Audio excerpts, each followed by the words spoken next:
disagree with him. Oh, no, sorry, I read that wrong. He fires them. My bad. This is just another day.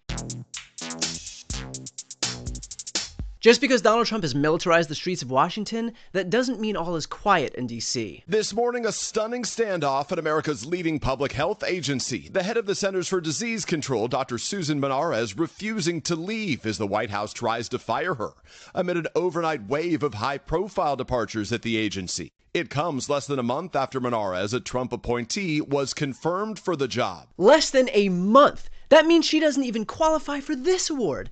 What the hell is going on? The Department of Health and Human Services announced Menarez was no longer CDC director yesterday. But Menarez's lawyers initially said she was not told she was fired and would not resign, adding she chose protecting the public over serving a political agenda. For that, she has been targeted. Overnight, a White House spokesman saying because Menarez refused to resign, the White House has terminated her from her position. Wait, so Susan Menarez was out, but then not, but then really is? I think I see what's happening here. The White House can see that they're losing the public, so they had to create a will they, won't they storyline to keep people engaged. This is their Ross and Rachel. Except instead of it being a fun, years-long romance, it's an executive branch abandoning science, eroding the public's trust, and overstepping their authority. But other than that, exactly the same. And while the news of Menarez's filing may have been met with some praise by some of Trump's minions on the right, things were a little different outside of CDC headquarters in Atlanta. We want to take you now to Atlanta, where employees at the Centers for Disease Control are staging what they're describing as a clap-out. It's an apparent protest following the news that the White House is attempting to fire CDC Director Susan Menarez. First off, good on you for standing up to this administration's actions. But while I'm hesitant to tell you how to brand your protests outside the CDC, I think calling it a clap-out might confuse some of the folks inside. Let's just hope they're not using the phrase, "this time you've gonorrhea too far." But hey, it's just the head of the CDC. No big deal, am I right? We also saw 4 other CDC officials resigned along with this. And so one of them, the head of the National Center for Immunization and Respiratory Diseases, posting his resignation letter on X, saying that he's unable to serve in an environment where CDC is used as a tool to generate policies and materials that do not reflect reality and are designed to hurt rather than improve the public health. Come on, does this country really need to listen to the whiny ramblings from some dude in the wing of the CDC that's barely even applicable, like the, head of the vaccine unit? Call me when the head of the hand brews division weighs in, then I'll listen. Well, at today's press briefing, the clash between Menarez and Trump was front and center, with reporters asking for a person that Trump himself called dedicated public servant who will prioritize accountability, high standards, and disease prevention. Right. That. For someone Trump described that way, why exactly is she being let go? Her lawyer's statement made it abundantly clear themselves that she was not aligned with the president's mission to make America healthy again. And the secretary asked her to resign. She said she would, and then she said she wouldn't, so the president fired her, which he has every right to do. It was President Trump who was overwhelmingly reelected on November 5th. This woman has never received a vote in her life. Ooh, sorry to stop you there, but she actually has received a vote in her life. 51, to be exact, from your party, when she was confirmed by the Senate, which you control. Looks like someone needs to add another $1 to the lie jar. Pretty soon, Carolyn Levitt might have enough money to buy her own private island, like that one her boss knows absolutely nothing about and has no clue what went on there. But if you thought the CDC was the only place this administration was going to pick a fight with, you haven't been following the news at all. Picking fights is like their thing. A standoff is brewing between President Trump and economist Lisa Cook. Trump tried to fire her Monday, claiming there is sufficient cause to believe that Cook made false statements on one or more mortgage agreements. Cook fired back that President Trump has no authority to remove her from the independent Federal Reserve Board and vowed to file suit. We need people that are 100% above board, and it doesn't seem like she was. 100% above board? You've got a bear carcass trafficking vaccine skeptic as head of HHS, a Secretary of Defense who messaged national security to his family text chain and was accused of sexual assault and drinking on the job, and your head of Homeland Security went full John Wilkes Booth on her own pooch. So please spare us the not above board excuse. It's kind of crazy that I seem to be the only one asking this about Trump, but can he do this? Can he do this?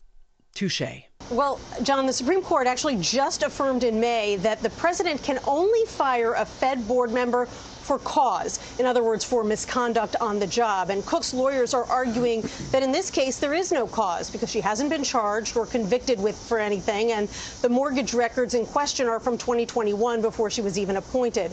Tonight, both the Fed and the president say they're going to abide by whatever the courts decide. The president will abide by whatever the courts decide.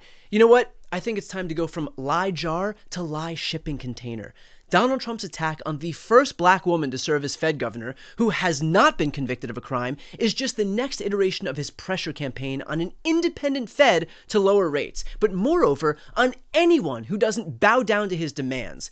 Or maybe I'm wrong. Maybe race had absolutely nothing to do with Lisa Cook being fired. She's a partisan animal who weaponized the Federal Reserve. It was a terrible hire. It was a DEI hire. She's not qualified. You know what? It is so sad how people constantly accuse this White House of being racist when all they're guilty of is calling black people animals, ordering the Pentagon to remove books about diversity, and tweeting about how our museums need to stop talking about how bad slavery was.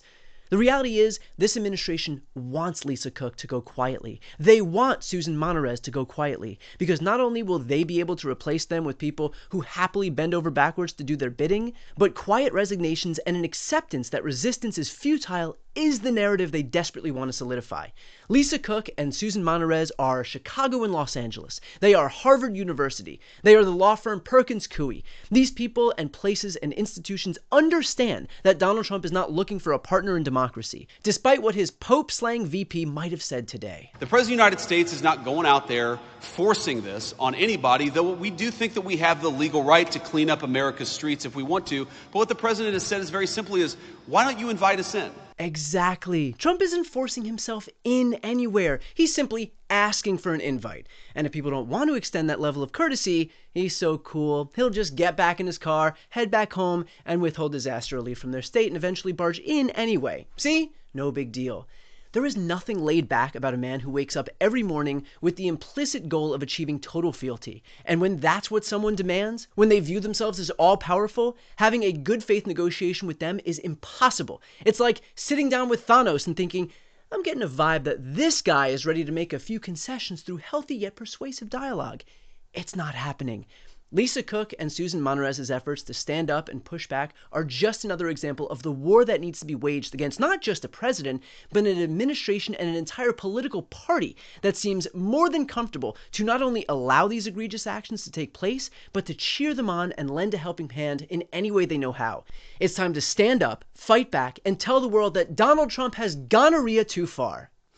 Nope, still sounds weird.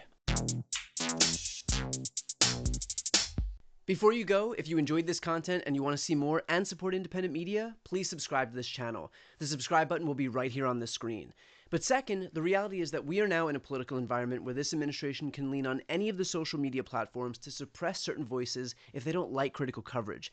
That means my longevity here is in the hands of a few tech billionaires who are already making it clear that they are willing to cater to this administration.